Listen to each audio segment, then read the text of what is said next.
Jamet.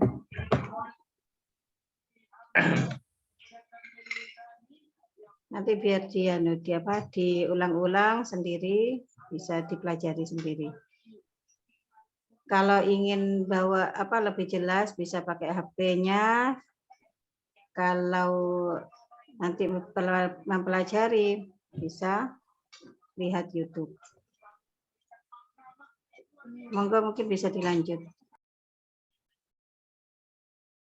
Jadi salah satu hal penting di dalam bahasa Arab adalah menentukan titik koma. Kenapa? Karena titik koma ini di dalam kitab-kitab klasik itu nggak ada titik komanya. Nah, menentukan titik komanya yang pertama, yang kedua menentukan titik komanya dulu ya. Makanya kita Bu Ahkam Missolati berhenti. Titik. Kita berhenti dulu. Kita baca ini hadza menjadi mubtada, kitabu bayani ahkam missolati menjadi khobar. Pertanyaannya kenapa kok? Nah, setelah titik koma kita ini jumlah ada dua ya, jumlah ismiyah dan ada jumlah fi'liyah. Saya kira yang bahasa Arab arti itu sudah tahu ya. Jumlah itu susunan kalimat. Jumlah itu susunan kalimat. Nah, nanti susunan kalimat. Di dalam bahasa Arab susunan kalimatnya itu dibolak-balik. Ya, zaidun qaimun dengan koma zaidun. Ini juga materi yang sangat dasar. Zaidun qaimun. Misalnya jumlah ismiyah. Yang ismiyah itu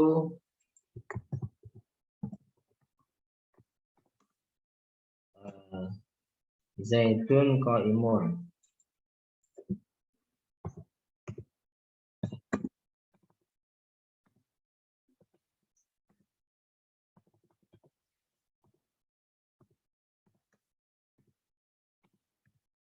Sangat dasar.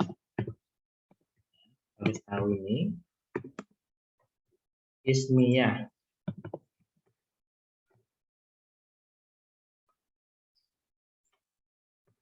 Kemudian ada fi'liyah.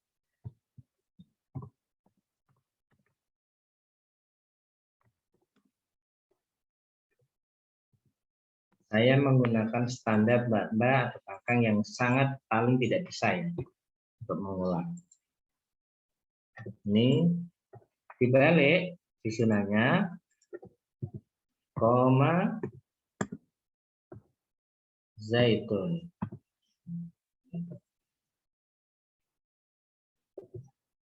Jadi kembalinya kepada dua ini. Semua di dalam bahasa Arab kembali kepada jumlah ismiyah atau jumlah fi'liyah. Oleh karena itu, setelah menentukan titik koma, maka selanjutnya adalah menentukan dia jumlahnya apa. Jumlah ismiyah, zaidun qaimun, mubtada khobar, dengan fi'il dan fa'il. Zaidun mubtada, qaimun khobar. Koma itu fi'il, zaidun fa'il. Mungkin orang bertanya, apa bedanya? Nah, ini nanti. Kalau di dalam bahasa Indonesia kan hanya satu kita. Ibu sedang pergi ke pasar. Ayah sedang pergi ke sawah, gitu kan? Tapi kalau di dalam bahasa Arab itu enggak bisa dua. Nah, bisa dua. Dibalik. Ya. Zaidun qaimun, ibu sedang pergi ke pasar. Terus atau kalau itu koma zaidun.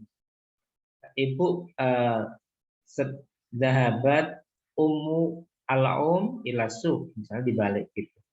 Jadi kata-katanya dibalik. Ya.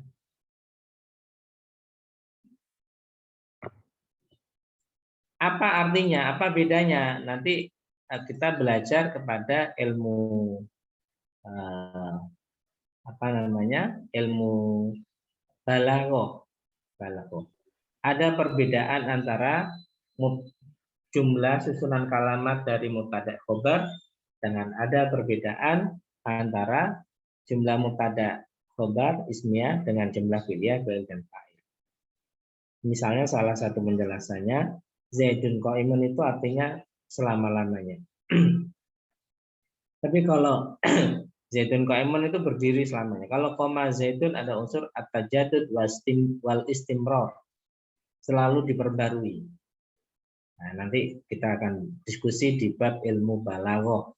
Ada penjelasan sendiri. Kalau nahwu sorogan cukup berhenti di sini nggak apa-apa, biar nggak terlalu panjang pembahasannya. Sampai di sini bisa dipahami ya. Kita sekarang kembali ke kitab Ahkamis Sholati. Setelah kitab Ahkamis Sholati adalah mubtada dan khobar. Mubtadanya mana? Hada. Katanya mubtada itu rafa. Iya betul rafa. Ini mahal rafa. Kok udah pakai fathah? Iya karena isim isyarah itu mabni. Mabni itu apa? Mabni itu tidak berubah sama sekali. Selamanya hada itu ya hada, nggak berubah. Nah, kemudian khobarnya kitabu, rafa itu ya. Mana bukti rafanya ini? Ada domah.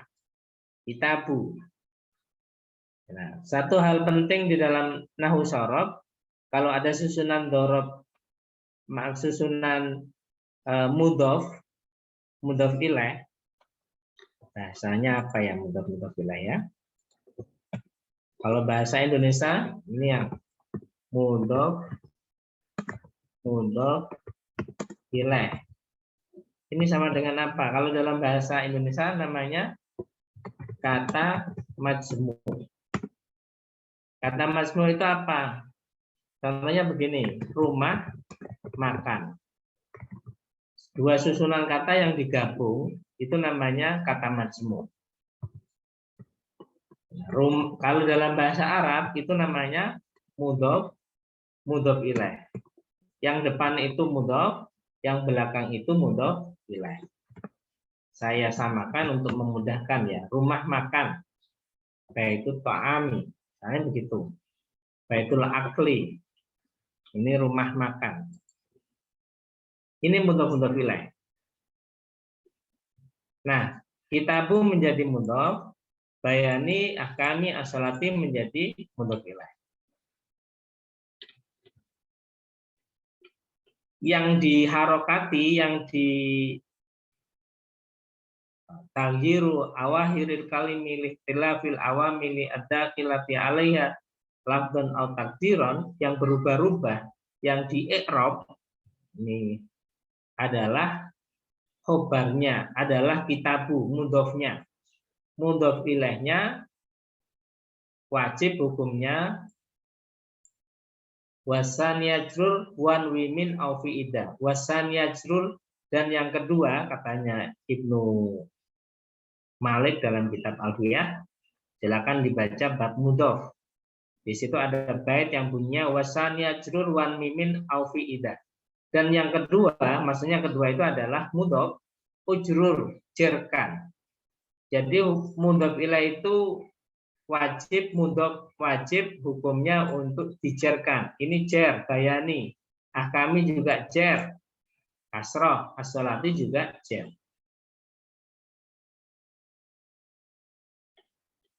Jadi di sini anunya ya. Bayani ahkami sholati. As-sholatu al-mafrudatu khamsun. Nah ini. Yang dicari pertama kali adalah titik komanya. Kita berhenti di khamsun. Kenapa? Karena sudah berhenti khamsun. Sekarang kita langsung as-sholatu utawi sholat. Adapun sholat al-mafrudatu kang difarduake. Khamsun iku 5. Jumlah apa ini, Mbak? Ismiyah atau fi'liyah? Ismiyah. Apa? Jumlah ismiyah ya. As-sholatu menjadi mubtada, al-maf'udatu menjadi sifat, khamsun menjadi khobar.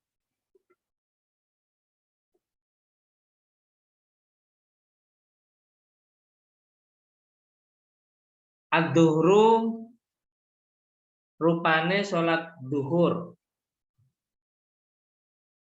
Khamsun itu apa? Yang pertama, ad-duhru rupane sholat duhur, bisa menjadi badal. Wa awalu waktiha, titik ya. Ad-duhru tadi yang pertama, khamsun iku 5. Ad-duhru iku duhur. Wa awalu waktiha zawal syamsi. Nah ini. Wa awalu waktiha utawi kawitane wektune duhur. Zawal syamsi iku lingsire srengenge, tergelincirnya matahari.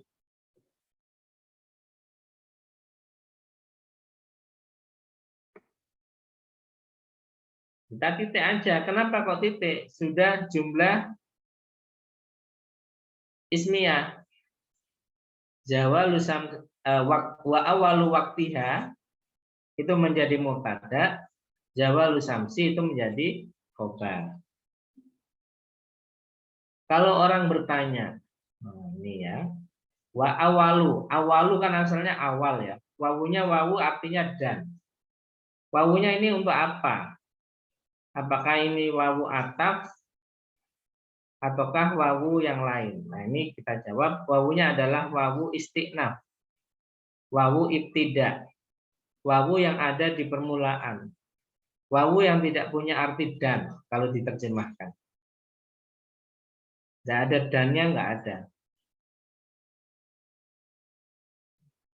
Orang Arab biasa menggunakan wawu istiqnaf ditaruh di depan, namanya wawu ibtida ya di depan. Dia tidak punya arti kecuali hanya untuk membuat bagus ya, membuat enak pembicaraan kata-kata. Makanya ditambahi wa awwalu waqtiha zawalu samsi.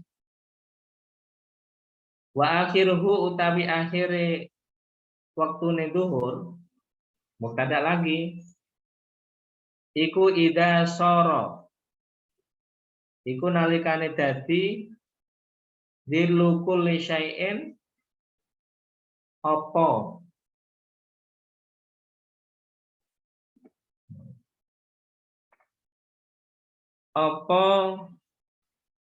bayang-bayang saben suwiji. Awal waktunya duhur adalah ketika matahari tergelincir. Dan akhir waktu zuhur adalah ketika bayang-bayang sesuatu itu sebanding.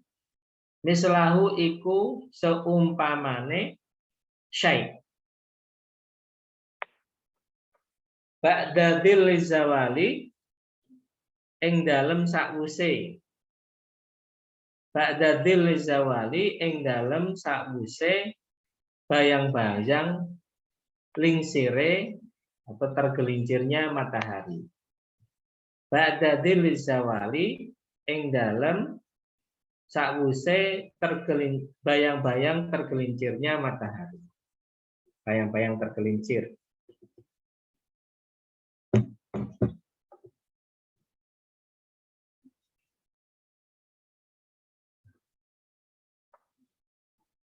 Kita lihat ya, akhiruhu menjadi mubtada, idza soro menjadi khobar. Dikasih tanda kho, Mbak ya. Tanda-tanda itu penting ya. Nah, dikasih tanda kho menjadi khobar. Kok enggak rafa ya? Itu namanya mahal rafa. Mahal rafa itu apa? Kedudukannya rafa. Khobar. Tapi kok enggak doma? Ya enggak doma. Idza. Ya. Dalam bentuk kalimat. Jadi enggak ada perubahan. Kalau itu akhiruhu kelihatan akhiru, ru-nya itu doma. Mubtada'nya kelihatan pakai doma, rafa'nya. Kalau idza soro itu enggak kelihatan. Namanya makanya disebut dengan mahal rafa. Ya. Ditulisi mahal. Mahal itu tempat atau kedudukannya itu adalah ini ya, kalau kita tulis rafa. Mahalnya adalah mahal rafa. Apa mahal rafa? Kedudukannya sebagai rafa. Kok bisa? Iya, karena dia menjadi khobar. Tapi kok nggak domah ya? Itu makanya namanya mahal rafa. Kedudukannya kedudukan apa namanya? Kedudukan sebagai khobar. Ya. Nah, idza sara dillu kulli syai'in, ya. Sara itu termasuk saudaranya kana. Punya isim dan punya khobar. Idza kana ikun idza sara ikun ala kanidati dilukuli syai'in opo. Dilukuli syai'in itu menjadi isimnya sara, mislahu itu menjadi khobarnya soro. Jadi kata soro ini, soro itu punya apa? Jadi punya khobar, punya isim dan punya khobar. Isimnya itu rafa, khobarnya itu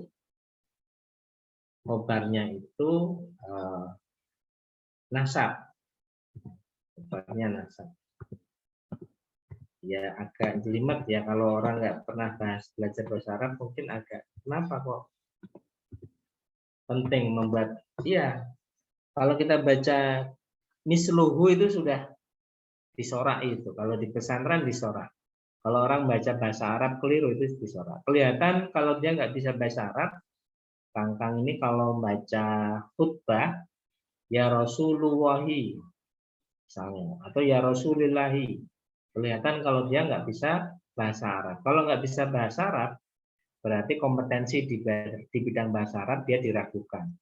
Memahami bahasa Arab juga diragukan. Itu ya. Ba'da dilis zawali. Wal asrulan sholat asar ataf ke duhur. Ataf ke duhur. Wa awalu waktiha utawi kawitane waktune asar. Azyadatu iku tambahan.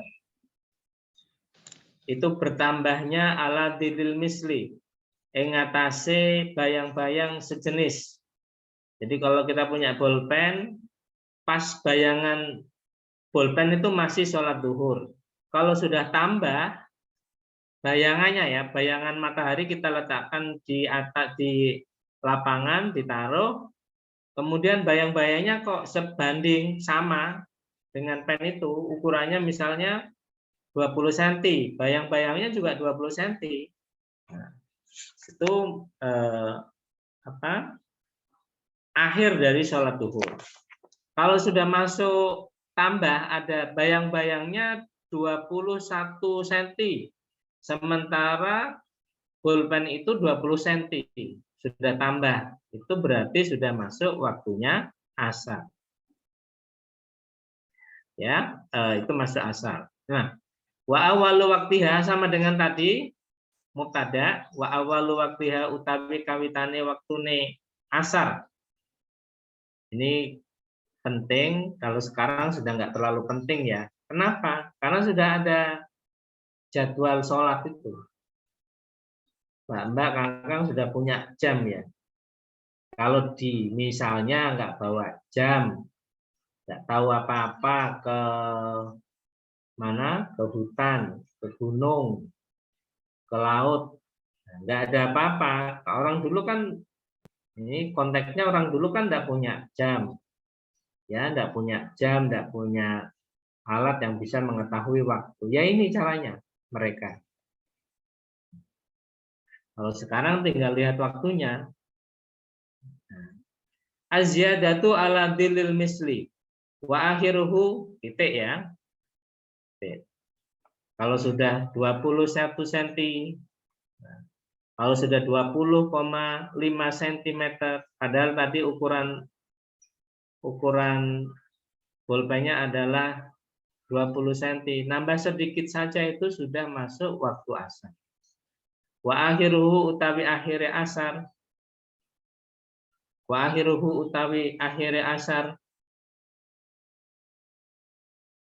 Fil ikhtiari ing dalam waktu ikhtiar. Ila dilil mislani iku sampai bayang-bayang dua sejenis, dua kalinya. Kalau sudah dua kalinya pulpen 20 cm misalnya, dua kalinya berarti 40 cm. Ini berarti sudah akhir menurut waktu ikhtiar. Tapi wafil jawasi dan ing dalam waktu jawas, waktu diperbolehkan ila guru bisyamsi. Itu sampai terbenamnya matahari. Wal maghribu utawi waktu maghrib, kita selesaikan ya, karena penting, ini yang penting adalah bacanya dulu. Wal maghribu lan maghrib, ataf ke duhur yang pertama. Wal maghribu lan maghrib, homsun yang pertama, duhur yang kedua, wal asru yang ketiga, wal maghribu. Wal maghribu lan maghrib, wa waktuha utawi waktune maghrib, wahidun iku suwiji. Wa utawi maghrib, wa utawi waktuha, ghurubu syamsi iku terbenamnya matahari.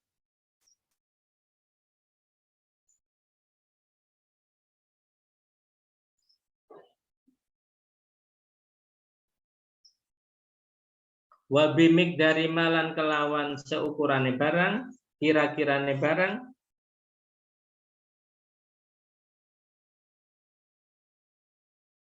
Yu'adzinu kang adzan sapa wong, wa yatawaddau lan wudu sapa wong, wa yasturu lan nutupi sapa wong al aurata ing aurat, wa yuqimu lan diriake sapa wong, mendirikan siapa orang as-sholata ing salat. Wa yusalli lan salat sapa wong khamsa rakaatin ing 5 pira-pira rakaat.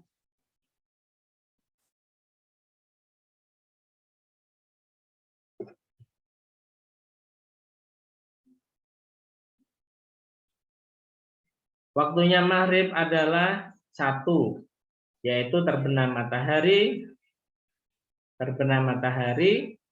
dan seukurannya orang adzan maghrib, berwudu, menutup aurat, melakukan sholat 5 rakaat. Jadi waktunya sebentar, Mbak Kang ya. Berapa menit? 10 menit paling. Orang adzan mungkin 3 menit. Kemudian wudu 1 menit. Kemudian cuma 10 menit sampai pol 15 menit. Sementara kita lihat di Indonesia, maghribnya sekarang jam 6, mungkin sampai jam 7, 1 jam. Berarti nggak pakai itu. Ini Mbak Kangkang, ini yang disebut dengan qaul jadidnya Imam Syafi'i ketika berada di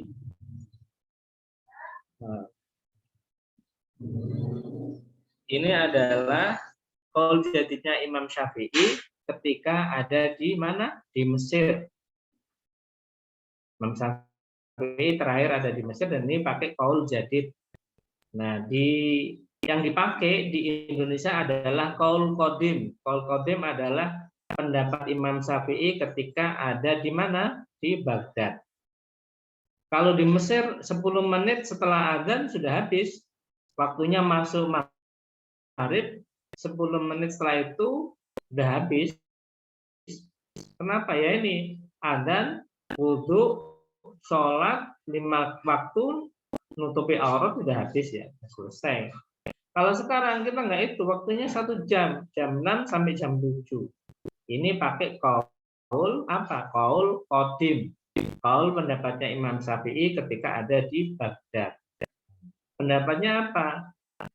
anna waqtaha yamtaddu ila maghibi syafaqi al-ahmari. Waktunya sampai terbenam mega merah jam 7 itu.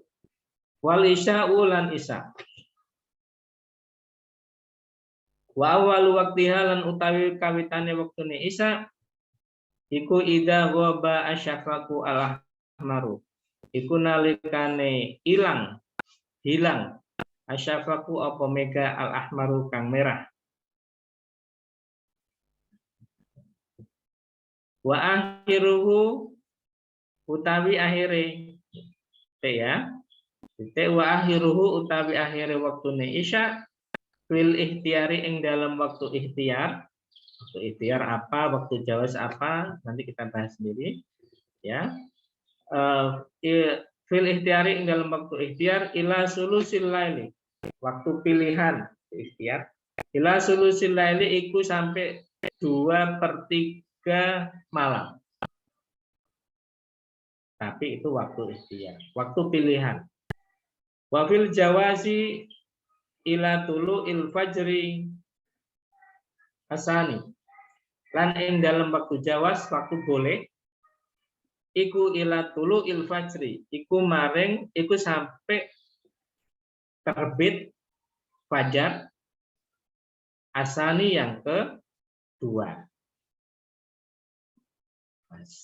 Fajar sodik ya, namanya fajar sodik. Ada fajar kadib, ada fajar sodik. Fajar sodik itu ya waktu subuh itu. Jadi sholatnya boleh sampai waktu subuh. Waktu subuh udah masuk ya nggak boleh, bisa. Wasubahu lan waktu subuh. Wa awal waktiha utawi kawitane waktu subuh. Tulu'ul fajri asani iku terbitnya fajar asani kang kedua yang disebut dengan fajar sodik. Wa akhiruhu utawi akhire waktune subuh bil ikhtiari ing dalam waktu ikhtiar ilal asfari iku maring cahaya kuning-kuning. Cahaya yang turun setelah subuh itu ada cahaya kuning ya, itu waktu ikhtiar. Tapi wafil jawazi dan ing dalam waktu jawaz, waktu boleh enggak. Iku ila tulu isyamsi. Iku sampai terbitnya matahari. Iku sampai terbitnya matahari. Faslun wallahu alam bisawab. Al-Fatihah. A'udzubillahi minasyaitonir rajim. Bismillahirrahmanirrahim. Amin. Kita berdoa bersama. Bismillahirrahmanirrahim.